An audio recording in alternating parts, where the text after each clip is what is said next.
Hai guys, saya sekarang ini mau komentarin tentang King Fahd dan Arsy. Mereka adalah anak. Perseteruan antara Fairuz Arafiq dan ahli psikologi Lita Gading nampaknya makin memanas. Pasalnya bermula dari sang psikologi yang mengomentari perjodohan antara King Fahd dan Arsy Hermansyah.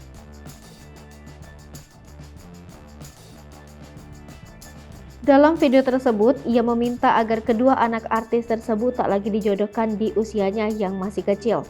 Namun Fairuz Arafiq merasa tak terima dengan pernyataan itu lantaran ia merasa tak pernah menjodohkan keduanya. Meski begitu, aktris senior ini kembali mengungkit perjodohan yang dilakukan netizen pada Arsy dan King Fahd serta sekadar mengingatkan sebagai edukasi bagi orang tua yang lain. Kolom komentar tersebut pun dipenuhi dengan perseteruan Fairuz dan Lita. Panggilan dokter yang disematkan Fairuz untuk sang psikolog turut dibenarkan oleh Lita dan kembali dibalas komentarnya oleh istri dari Sony Septian ini.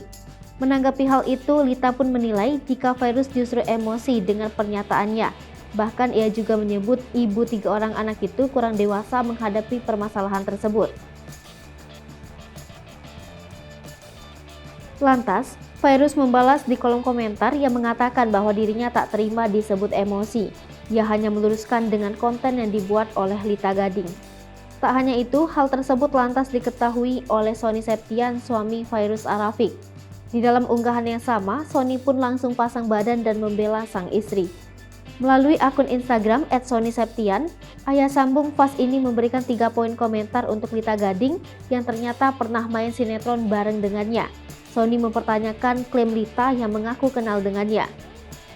Selain itu, dirinya pun membantah jika sang istri emosi saat membalas komentar artis senior ini.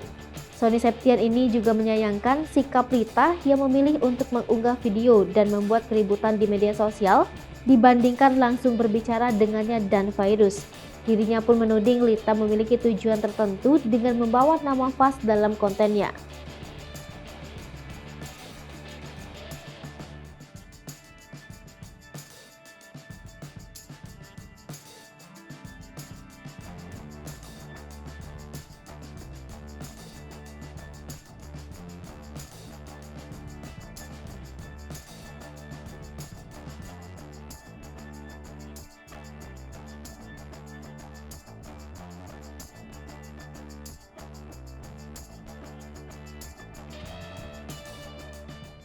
Hai pemirsa Sri Popo TV, jangan lupa komen, like, dan subscribe, serta tonton terus berita-berita terupdate lainnya ya.